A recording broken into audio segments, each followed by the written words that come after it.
When he appears, people fall, not out of reverence, but because their bodies betray them, because the weight of his presence presses against the soul itself. He does not speak unless the world is about to change. He does not appear unless the message is too immense for human mouths to carry. And today we're exploring the question, why is Archangel Gabriel so terrifying? If you too want to make people fall, legends and folklore, we ship worldwide and are rated excellent on Trustpilot. Link in the description.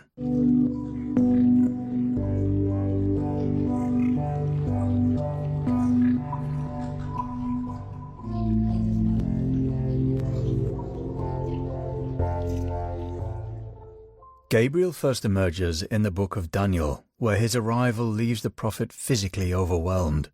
He is one of the only angels in the Hebrew Bible named directly, and his words carry the weight of empires. When he speaks, it is to unravel visions of devastation and redemption, messages that mark the shifting of eras. Later Jewish writings, especially within apocalyptic and mystical traditions, elevate Gabriel further. He stands among the highest angels associated with fire and divine judgment, a figure who acts not with personal will, but as a direct extension of God's command. His name, God is my strength, reflects the unrelenting force that speaks through him. In Christian scripture, Gabriel is the one who delivers history-altering proclamations. He tells Zechariah of John's coming. He visits Mary to announce the birth of Christ. These aren't personal revelations. They are declarations that reshape the spiritual fabric of the world. Gabriel's authority is absolute. When he speaks, fate moves. In Islam, he is known as Gabriel, the angel of revelation and the direct link between the divine and the prophet Muhammad. More than a messenger, Gabriel is the means through which the Quran is delivered, appearing not once but many times across years of revelation. Hadith literature describes him as being of unimaginable scale and brilliance, with wings that stretch across the horizon and a presence that stuns even the most resolute heart. His arrival is never quiet. It marks the intrusion of the eternal into the world of the living. Across all three faiths, Gabriel occupies a singular position. He doesn't merely relay messages. He delivers the kind of truth that redraws the map of human destiny. Whenever he appears, history divides into before and after. When Gabriel appears, even the holy unravel. In the book of Daniel, the prophet receives a vision so intense that he falls face down, drained of all strength. Gabriel speaks, and Daniel describes feeling as though his breath leaves him, his limbs heavy and unresponsive. This isn't spiritual revelation, it's a physical collapse. Zechariah, a priest, receives Gabriel's announcement of John's birth and questions it. His doubt earns him silence. Not symbolic silence, literal muteness. A divine order imposed on his very voice. Mary, though chosen, is described as greatly troubled by Gabriel's sudden presence. Not curious, not honored, troubled, alarmed. These encounters all follow the same pattern. Not joy, not clarity, but shock, disorientation, dread. It's not the content of the message that overwhelms, it's the presence delivering it. The force of Gabriel's arrival breaks through human defenses, bypassing reason and leaving only raw reaction. Knees buckle, hearts race, words fail. This is what the theologians have called the numinous, an experience that inspires both awe and terror, often reserved for the divine itself. It is the feeling of being exposed before something incomprehensibly vast. Not malevolent, but not safe either. Gabriel is not terrifying because he brings punishment. He's terrifying because he brings proximity. Proximity to a realm that does not tolerate ambiguity. His presence clarifies what we truly are. mortal, limited, and terribly, terribly small. To encounter Gabriel is to realize that some truths are not whispered gently in our ears. They are dropped into our lives like fire, and we are left trembling in the smoke. Within the celestial order, angels are not interchangeable. Each has a role, a temperament, a relationship to the human world. Michael is the warrior, armed for battle, a champion against chaos. His purpose is protection, his presence a shield. Raphael, known from the book of Tobit, moves more quietly, guiding travelers, healing wounds, restoring what has been lost. He is the gentle hand behind the scenes. Gabriel is something else entirely. He does not intervene, he declares. Where Michael stands between humanity and its enemies, and Raphael walks alongside those in need, Gabriel enters without warning and speaks. His words are not suggestions, they are decisions. The ground shifts beneath, because he says it must. This difference isn't just in purpose, but in presence. Michael's strength is seen in battle, Raphael's compassion in quiet moments. Gabriel brings none of that softness. His authority lands like a weight. He offers no lead-in, no moment of preparation. His message is delivered in full, with a clarity that leaves no space for negotiation. Even when the news is good, the delivery is absolute. There's also a deeper emotional divide. People seek Michael for courage and Raphael for comfort, but Gabriel is not someone you summon. He comes when the heavens have something that must be said. He doesn't answer prayers, he answers fate. To encounter him is not to be shielded or healed, but to be confronted with something final. He is not guidance, he is the command itself. A presence that marks the moment when the old order ends and something irreversible begins. Gabriel is most often remembered for his words, but in some of the earliest apocalyptic writings, he plays a far more forceful role. In the book of Enoch, Gabriel is appointed to punish the Watchers. These were the angels who descended to earth, defied heaven, and passed forbidden knowledge to humankind. They taught sorcery, weapons-making, and other secrets not meant for mortals, and their actions unleashed chaos. Gabriel's charge was clear. Root them out, bind them, and purge their influence from the world. In this tradition, he becomes not just a messenger, but an agent of purification, acting with swift and merciless precision. This role isn't limited to Enoch. In some rabbinic and mystical sources, Gabriel is identified as the power behind the destruction of Sodom and Gomorrah. The cities, infamous for their corruption and violence, were marked for annihilation. Gabriel, according to certain interpretations, was the one who descended to carry out the sentence, his actions reducing civilization to ash under divine command. Other Christian apocryphal writings hint at Gabriel as a judge in the afterlife, weighing the souls of the dead or recording their deeds. He appears not as a warrior in conflict, but as a presence that enforces the will of heaven when there is no room left for mercy. His function in these stories is clinical, quiet, and terrifying in its finality. Unlike angels who act in defense or compassion, Gabriel's interventions come only when the decision has already been made. He does not negotiate, he does not hesitate. When justice must fall, it is Gabriel who ensures it lands without delay. He is not the sound of war, but he is its consequence. As mentioned earlier, Jibril is far more than a messenger in Islamic tradition. He is the living force of revelation.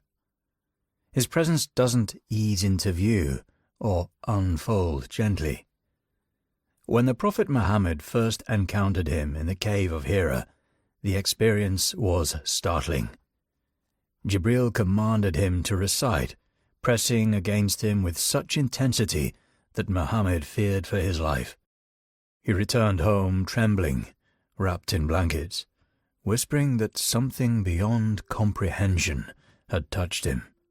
Later, when Gabriel revealed his full form, the prophet described a being so immense that his wings filled the entire horizon.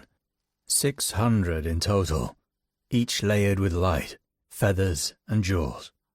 The sky disappeared behind him. His radiance wasn't gentle, but overwhelming. Hadith described a being composed of blazing light, casting shadows across entire regions, with a fragrance that lingered like perfume across the desert air. This is not beauty in the human sense. It's majesty at a scale that the soul can barely contain. Even Muhammad, chosen to receive revelation, spoke of the fear and awe that seized him when Gabriel appeared. The angel's voice rolled like thunder. His arrival shattered the ordinary. This was no vision, but a rupture in reality. Commentators and mystics describe Gabriel as a threshold between creation and the infinite. In Sufi thought, he is the veil torn open when truth descends. He arrives fully formed, flooding the moment with unfiltered meaning. His presence doesn't linger. It sears. Revelation in this form isn't offered, it strikes. It breaks the heart open to receive what cannot be refused. Gabriel speaks with the weight of heaven, and after his arrival, nothing remains untouched. When the end approaches, there are no more prophets, no more messengers, only the sound, and many believe that it is Gabriel who will deliver it. In Christian apocalyptic texts, Gabriel is said to stand with trumpet in hand, awaiting the final command. When it sounds, the world fractures. Mountains fall flat, oceans recede, and the dead stir in their graves. It is not a song, but a summons. The kind of sound that doesn't fill the air, but strips it away. One blast to tear the veil between life and death, and call every soul to account. In Islamic belief, the trumpet is more attributed to Israfil, but Gabriel's role in the end remains monumental. He is present in the unraveling of creation, a witness to the moment when order of the cosmos is reversed. The stars will scatter, the sky will split, and Gabriel will be there, not as herald of beginnings, but as a figure confirming the final stage of what was always inevitable. He is not cast in the role of warrior or comforter. His function is colder, more exact. Gabriel forces what has already been written. There's no argument, no delay. His presence is the final punctuation to the sentence of existence. This is the same figure who once announced miraculous births and whispered words of hope into a virgin's ear. Now he stands amid ash and silence, signalling the last breath of the world. And when that moment comes, it is not chaos that descends. It is order collapsing on cue. Gabriel does not need to destroy. He simply delivers the sound that ends the story. Gabriel doesn't terrify with violence. He terrifies with clarity. His presence overwhelms because it strips away the illusions that keep us feeling whole. Time, language, even identity begins to fray. The self, so carefully built through memory and habit, finds itself exposed to something that cannot be resisted or explained.